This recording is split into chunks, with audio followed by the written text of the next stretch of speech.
Fakultas Teknik, Program Studi Teknik Informatika, semester 1 ganjil. Untuk mata kuliah pengantar teknologi informasi, bobot 3 SKS. Untuk mata kuliah prasyaratnya nggak ada. Untuk dosen penampungnya saya sendiri, Aris Wijayanti S.Com M.Com, NIDN 071658402. Untuk capaian pembelajaran program studi, di sini ada menguasai keilmuan komputer sebagai salah satu kebutuhan dalam aplikasi keilmuan dalam bidang pendidikan. Memiliki keterampilan rancang bangun, perangkat lunak, dan perangkat keras sebagai pendukung dalam mengaplikasikan keilmuan yang dimilikinya dalam bidang pendidikan. Mampu melakukan penelitian yang dapat mengembangkan layanan pendidikan dan mengkomunikasikan hasil penelitian. Untuk selanjutnya ada capaian pembelajaran mata kuliah. Setelah pembelajaran mata kuliah pengantar teknologi informasi, diharapkan mahasiswa mampu memahami sejarah perkembangan teknologi informasi, memahami definisi teknologi informasi, definisi data, definisi komputer, komponen-komponen komputer. Mahasiswa dapat menjelaskan tentang OS, menjelaskan mengenai hardware dan software yang digunakan pada perangkat komputer, menjelaskan tentang jaringan komputer, menjelaskan tentang Windows aplikasi, menjelaskan tentang Linux aplikasi, mampu menganalisa dan melakukan instalasi aplikasi Windows, mampu menganalisa konsep multimedia, menganalisa tentang konsep virtual reality dan augmented reality, memahami dan menganalisa konsep artificial intelligence, mampu memahami konsep dasar internet, menganalisa dan menggunakan aplikasi web browser, mampu menganalisa aplikasi online untuk bisnis dan pemerintahan, serta menganalisa dan memahami konsep media sosial. Untuk selanjutnya ada deskripsi mata kuliah. Pengantar teknologi informasi merupakan mata kuliah yang membekali pengetahuan dan keterampilan mahasiswa dalam menguasai penggunaan berbagai teknologi yang berkaitan dengan komputer dan penggunaan sistem operasi yang diharapkan mampu meningkatkan pemahaman mahasiswa tentang sistem komputer. Selanjutnya ada capaian pembelajaran. Yang pertama, mahasiswa dapat menjelaskan sejarah perkembangan teknologi informasi, definisi teknologi informasi, definisi data dan informasi. Untuk indikatornya, setelah mendapatkan materi ini, mahasiswa memahami perkembangan teknologi informasi, pengertian teknologi, definisi data dan informasi. Untuk bahan kajian, ada kontrak kuliah, pengantar teknologi informasi. Sebagai bahan-bahannya adalah sejarah perkembangan IT, pengertian teknologi informasi, definisi dan konsep data, definisi dan konsep informasi. Untuk kegiatan pembelajarannya, memberikan penjelasan pada mahasiswa tentang pengantar dasar teknologi informasi. Untuk metodenya, saya menggunakan ceramah, diskusi, dan tanya jawab. Media yang digunakan adalah proyektor. Alokasi waktu yang saya gunakan adalah 110 menit ceramah, 40 menit diskusi. Untuk bobot nilainya adalah 5%. Referensi yang digunakan adalah punyanya Abdul Qadir, Teras CH, Triwahyuni 2013, pengantar teknologi informasi Yogyakarta, punyanya Andi.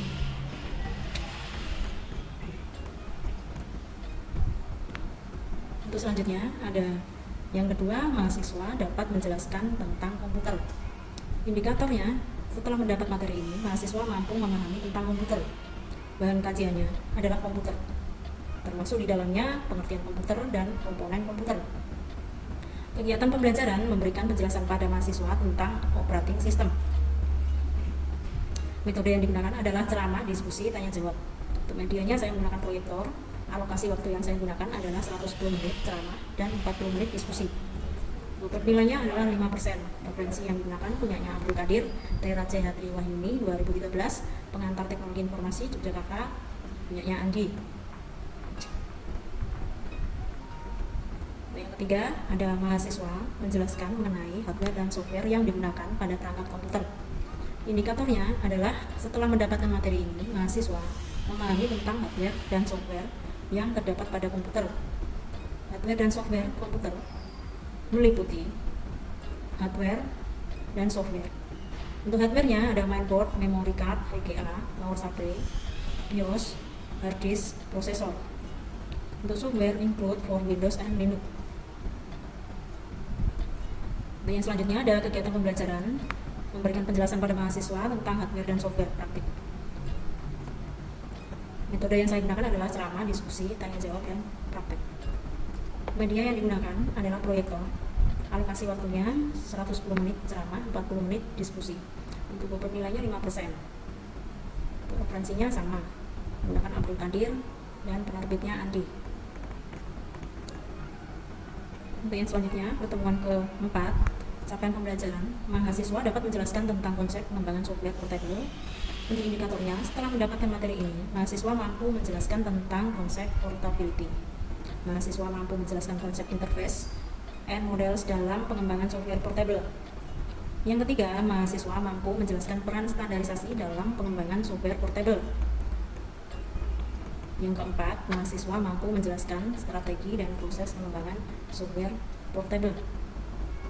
Untuk kajian developing portable software, di antaranya ada introduce portable software, portability concept, the rule of standard portable software, strategies for portability software, the software development process, uses of developing portable software.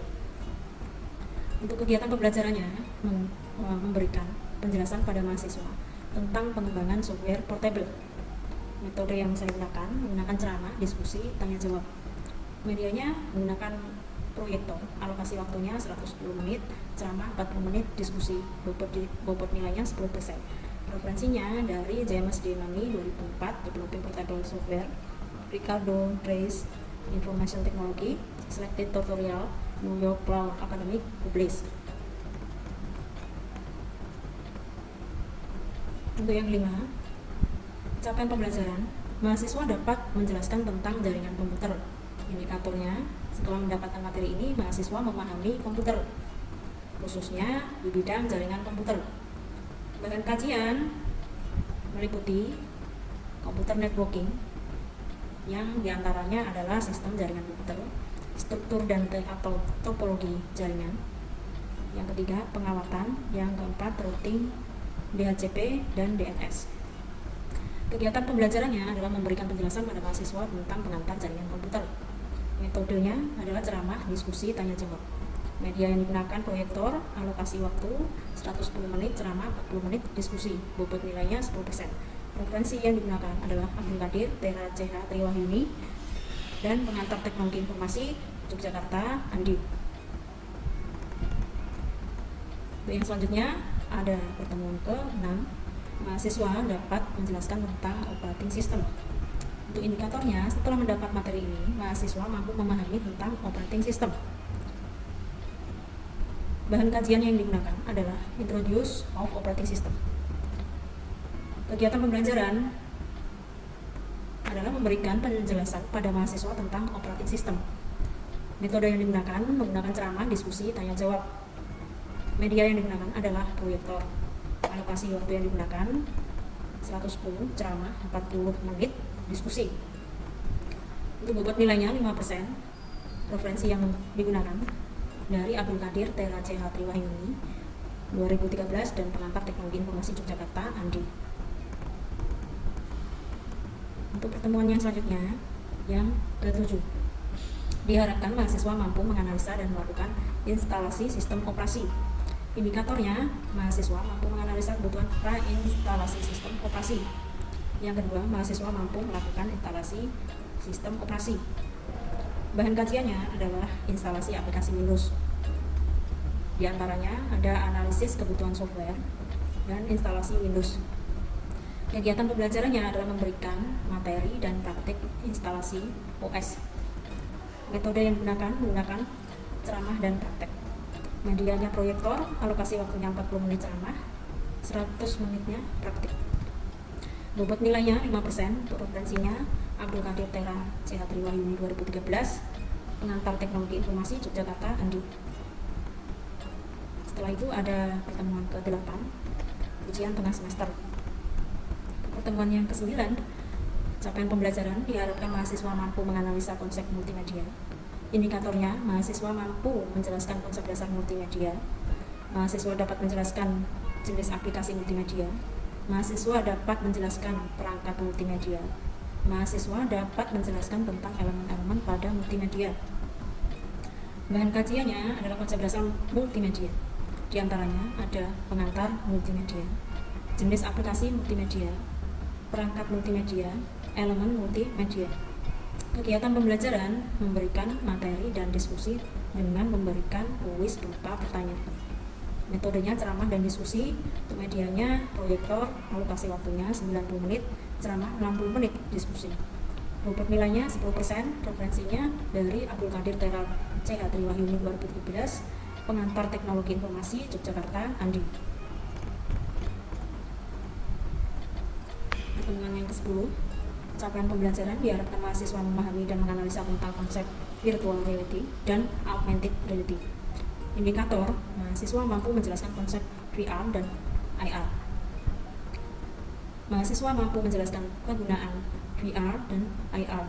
Mahasiswa mampu menganalisa dampak dari VR dan AR. Virtual reality dan augmented reality, konsep dasar VR dan AR.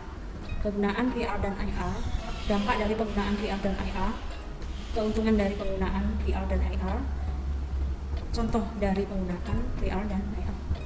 Untuk kegiatan pembelajarannya memberikan materi dan melakukan diskusi dengan memberikan kuis berupa pertanyaan di sela perkuliahan. Metodenya ceramah diskusi. Medianya proyektor, alokasi waktu 90 menit ceramah, 60 menit diskusi. Bobot nilainya 5%, referensinya dari Alan B. Craig 2013, Understanding Augmented Reality, Concept and Application Amsterdam, Elsevier.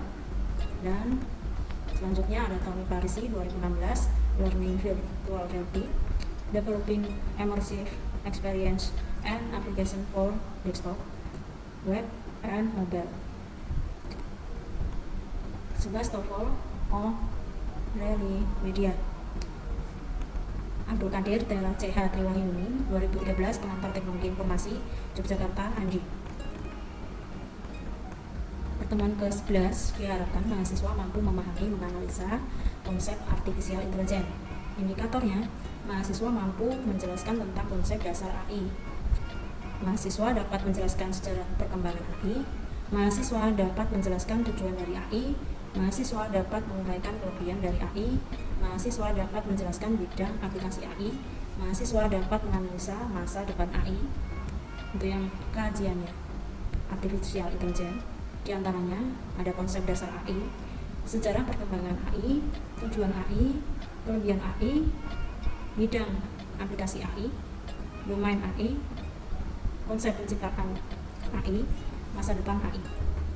Untuk kegiatan pembelajaran, memberikan materi, melakukan diskusi dengan memberikan kuis berupa pertanyaan di sela perkuliahan dan praktek. Metodenya menggunakan ceramah, diskusi, dan praktek. Medianya menggunakan proyektor, alokasi waktu yang digunakan 90 menit, praktek 60 menit ceramah. Bobot nilainya 5%, referensi yang digunakan menggunakan Michael C. Harris 2011, Artificial Intelligence Network, K2I Media, Busrini 2006, Sistem Pakar Teknologi dan Aplikasi Yogyakarta, Andi Offset, Abdul Qadir Teral CH Triwahyuni 2013, pengantar Teknologi Informasi Yogyakarta, Andi. Untuk pertemuan yang ke-12, diharapkan mahasiswa mampu memahami konsep dasar internet. Indikatornya, mahasiswa mampu menjelaskan tentang internet. Mahasiswa dapat menjelaskan keuntungan internet. Mahasiswa dapat menjelaskan kerugian internet. Mahasiswa dapat menjelaskan tentang IP address. Mahasiswa dapat menjelaskan tipe domain. Mahasiswa dapat menjelaskan tentang sumber daya internet. Mahasiswa dapat menjelaskan perilaku pengguna internet. Untuk bahan kajiannya adalah internet. Di antaranya adalah konsep dasar internet, keuntungan dan kerugian internet, IP address, tipe domain, sumber daya internet, perilaku pengguna internet. Kegiatan pembelajarannya adalah memberikan materi, melakukan diskusi dengan memberikan kuis berupa pertanyaan di sela perkuliahan. Metode yang digunakan adalah ceramah dan diskusi. Medianya proyektor, alokasi waktunya 90 menit ceramah, 60 menit diskusi. Untuk bobot nilainya 5%. Referensinya Abdul Qadir Teral CH Triwahyuni 2013, pengantar teknologi informasi Yogyakarta, Andi. Untuk yang pertemuan ke-13, diharapkan mahasiswa mampu menganalisa dan menggunakan aplikasi web browser. Indikatornya, mahasiswa mampu menjelaskan tentang aplikasi web browser. Mahasiswa mampu menjelaskan jenis-jenis aplikasi web browser. Mahasiswa mampu menganalisis fungsi fitur web browser. Mahasiswa mampu menjalankan aplikasi web browser. Pengantar aplikasi web browser. Yang kedua, jenis aplikasi web browser. Yang ketiga, fungsi aplikasi web browser. Yang keempat, mengoperasikan aplikasi web browser. Kegiatan pembelajaran adalah memberikan materi, melakukan diskusi, dan praktek. Metode yang digunakan adalah ceramah, diskusi, dan praktek. Medianya menggunakan proyektor, alokasi waktunya 90 menit praktek, 60 menit ceramah. Bobot nilainya 5%. Referensi yang digunakan Abdul Qadir Jalal, CH Triwahyuni 2013, pengantar Teknologi Informasi Yogyakarta, Andi. Pertemuan ke-14 diharapkan mahasiswa mampu menganalisa aplikasi online untuk bisnis dan pemerintahan. Indikatornya, mahasiswa mampu menjelaskan tentang aplikasi online, mahasiswa mampu menjelaskan tentang konsep e-bisnis, mahasiswa mampu menjelaskan tentang internal business system, mahasiswa mampu menjelaskan tentang strategi bisnis, mahasiswa mampu menjelaskan konsep e-commerce, mahasiswa mampu menjelaskan startup. Untuk bahan kajian aplikasi online untuk bisnis dan pemerintahan, pengantar aplikasi online, e-bisnis, strategi e-bisnis, e-commerce, e-intermediary, e-government, e-commerce, virtual community, startup. Kegiatan pembelajaran memberikan materi dan melakukan diskusi. Metode yang digunakan ceramah dan diskusi. Medianya proyektor, alokasi waktu 90 menit diskusi, 60 menit ceramah. Bobot nilainya 5%. Referensi yang digunakan Abdul Qadir, Tera CH Triwahyuni 2013, pengantar Teknologi Informasi Yogyakarta, Andi. Untuk pertemuan ke-15, capaian pembelajarannya. Diharapkan mahasiswa dapat menganalisa dan memahami konsep media sosial. Indikatornya, mahasiswa dapat menjelaskan konsep dasar media sosial. Mahasiswa dapat menjelaskan platform media sosial. Mahasiswa dapat menjelaskan tentang publikasi web. Mahasiswa dapat menjelaskan karakteristik media sosial. Mahasiswa dapat menjelaskan fungsi medsos. Mahasiswa dapat menjelaskan tentang informasi hoax. Bahan kajiannya media sosial. Yang pertama ada pengantar konsep media sosial, platform media sosial, publikasi web, karakteristik medsos, fungsi medsos, blog, informasi hoax, jenis informasi hoax, pergerakan media sosial. Kegiatan pembelajaran adalah memberikan materi, melakukan diskusi, dan praktek. Metode yang menggunakan ceramah, diskusi, dan praktek. Medianya menggunakan proyektor, alokasi waktu yang digunakan 90 menit praktik, 60 menit ceramah. Bobot nilainya 20%, referensinya dari Adi Kusrianto 2007, pengantar Desain Komunikasi Virtual Yogyakarta, Andi Offset. Untuk pertemuan ke-16 ada ujian akhir semester. Untuk catatannya, yang pertama, kemampuan akhir yang diharapkan pada tiap tahap pembelajaran untuk memenuhi capaian pembelajaran lulusan. Untuk yang kedua, bahan kajian yang terkait dengan kemampuan yang akan dicapai. Yang ketiga, metode pembelajaran menurut SNIT dalam pelaksanaan pembelajaran mata kuliah. Yang keempat, pengalaman kerja mahasiswa berupa pengalaman dalam kegiatan di bidang tertentu pada jangka waktu tertentu berbentuk pelatihan kerja, kerja praktik kerja lapangan, atau bentuk kegiatan lain yang sejenis juga. Pengalaman belajar mahasiswa yang diwujudkan dalam deskripsi tugas yang harus dikerjakan oleh mahasiswa dalam satu semester. Yang kelima, kriteria penilaian adalah patokan yang digunakan sebagai ukuran atau tolak ukur ketercapaian pembelajaran dan penilaian berdasarkan indikator-indikator yang ditetapkan. Kriteria penilaian merupakan pedoman bagi penilai agar penilaian konsisten dan tidak bias. Kriteria dapat berupa kuantitatif dan kualitatif. Yang keenam, indikator penilaian mampu dalam proses hasil belajar mahasiswa adalah pernyataan spesifik dan terukur yang mengidentifikasi kemampuan atau kinerja hasil belajar mahasiswa yang disertai bukti-bukti. Untuk materi yang saya sampaikan adalah etika komputer, sejarah, dan perkembangan. Untuk etika komputer adalah seperangkat asas atau nilai yang berkenaan dengan penggunaan komputer. Etika komputer berasal dari dua suku kata, yaitu etika adalah adat istiadat atau kebiasaan yang baik dalam individu, kelompok maupun masyarakat, dan komputer merupakan alat yang digunakan untuk menghitung dan mengolah data. Jumlah interaksi manusia dengan komputer yang terus meningkat dari waktu ke waktu membuat etika komputer menjadi salah satu peraturan yang harus dipahami oleh masyarakat luas. Untuk sejarah komputer ditemukan oleh Howard Aiken pada tahun 1973. Penemuan komputer di tahun 1973 ini menjadi tonggak lahirnya etika komputer yang kemudian berkembang hingga menjadi sebuah disiplin ilmu baru di bidang teknologi. Perkembangannya tahun 1940-an, penemunya Norbert Wiener. Tahun 1960-an, tahun 1970-an James Weizenbaum dan Walter Manner. Tahun 1980-an James Moore. Tahun 1990-an sampai dengan sekarang Donald Rutherford. Untuk tahun 1940-an, pada awal tahun 1940-an, Profesor Norbert Wiener mengembangkan sebuah meriam anti pesawat yang mampu melumpuhkan setiap pesawat tempur yang melintas di sekitarnya. Pengembangan tersebut kemudian memicu penelitian tentang perkembangan teknologi dan etika yang menciptakan suatu bidang riset baru yang disebut cybernetic atau the science of information feedback system, yang kemudian membuat Wiener menarik kesimpulan etis tentang pemanfaatan teknologi yang sekarang dikenal dengan teknologi informasi.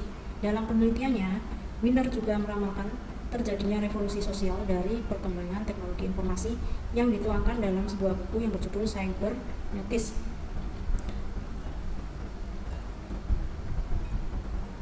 Untuk tahun 1960-an, pada pertengahan tahun 1960-an, Don Parker dari Sri International Menlo Park, California, melakukan berbagai riset untuk menguji penggunaan komputer yang tidak sah dan tidak sesuai dengan profesionalisme dalam bidang komputer.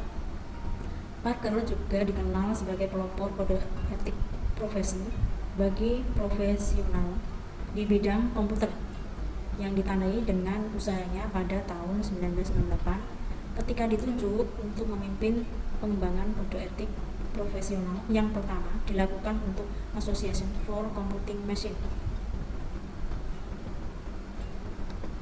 Untuk tahun 1970-an, perkembangan etika komputer di era 1970-an diwarnai dengan adanya kecerdasan buatan yang memicu perkembangan program komputer yang memungkinkan manusia berinteraksi langsung dengan komputer.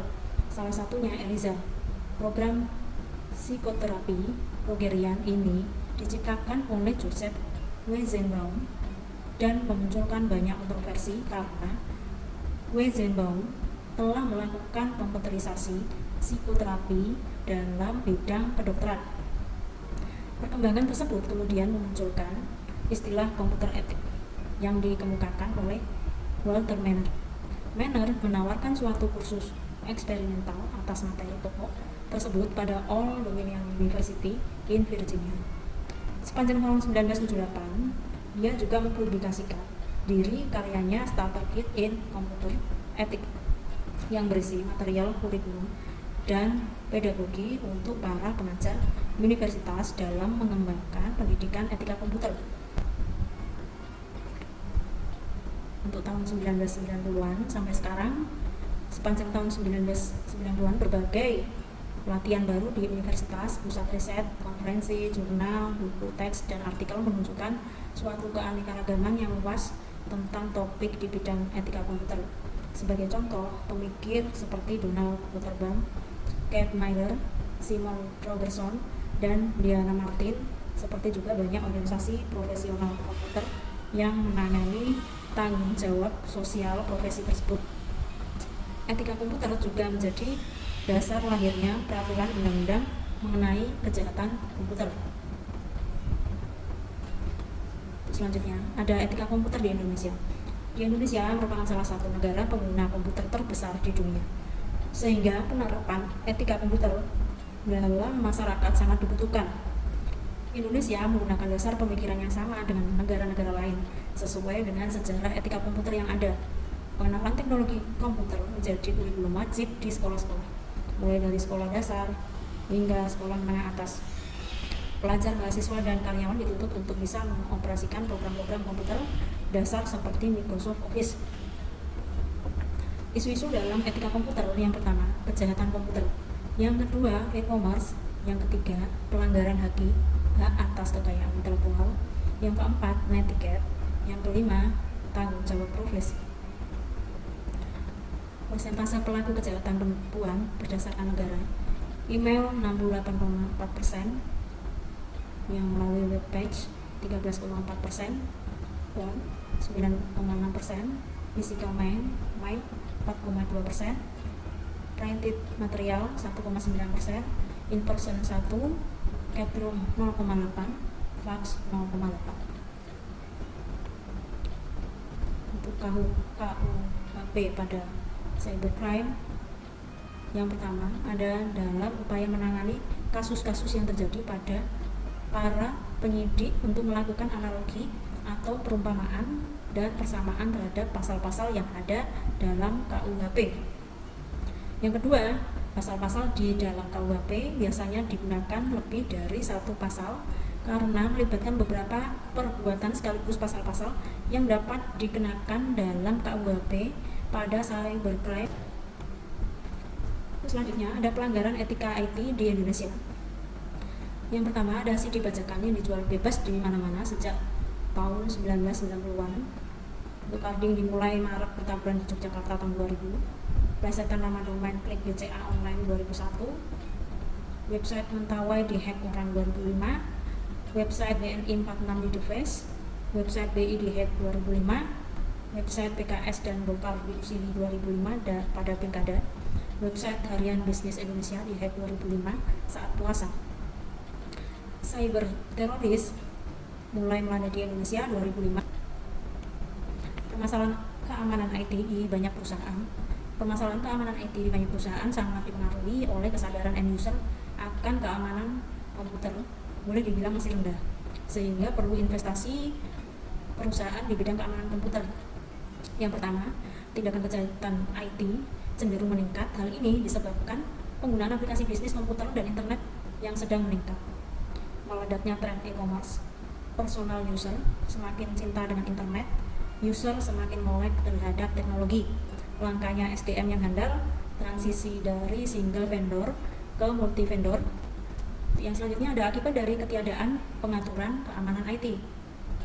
Akibat dari ketiadaan pengaturan tersebut terjadi berbagai kasus yang merugikan, seperti penyalahgunaan oleh perusahaan terhadap data dan informasi pelanggan yang diserahkan sebagai persyaratan transaksi bisnis. Terjadinya kasus kartu tanda penduduk yang berlainan dengan data dan informasi diri yang sebenarnya. Yang ketiga, terjadinya kejahatan yang bermula dari pencarian data dan informasi seseorang. Yang keempat, penghilangan identitas atas nama dan informasi dari pelaku kejahatan, seperti illegal logging, phishing, mining, dan money laundering, praktik perbankan ilegal, dan lain sebagainya. Yang selanjutnya ada pelanggaran privasi atas data dan informasi seseorang. Terima kasih. Wassalamualaikum warahmatullahi wabarakatuh. Terima kasih. Silahkan kalau misalkan ada pertanyaan mengenai apa yang saya sampaikan tadi, silahkan. Kalau bertanya, akibat dari ketiadaan aturan etika yang terjadi, berbagai kasus yang merugikan itu apa saja? Terima kasih saudara kita, pertanyaannya sangat bagus sekali. Akibat dari ketiadaan pengaturan keamanan IT, salah satunya adalah penyalahgunaan oleh perusahaan terhadap data dan informasi pelanggan yang diserahkan sebagai persyaratan transaksi bisnis. Yang pertama. Yang kedua, terjadinya kasus kartu tanda penduduk yang berlainan dengan data dan informasi dari yang sebenarnya. Yang ketiga, ada terjadinya kejahatan yang bermula dari pencarian data dan informasi yang berhubungan dengan identitas seseorang. Yang selanjutnya ada penghilangan identitas atas data dan informasi dari pelaku kejahatan, seperti illegal logging, phishing, mining, dan money laundering. Sudah tidak ada lagi, saya ucapkan terima kasih. Wassalamualaikum warahmatullahi wabarakatuh.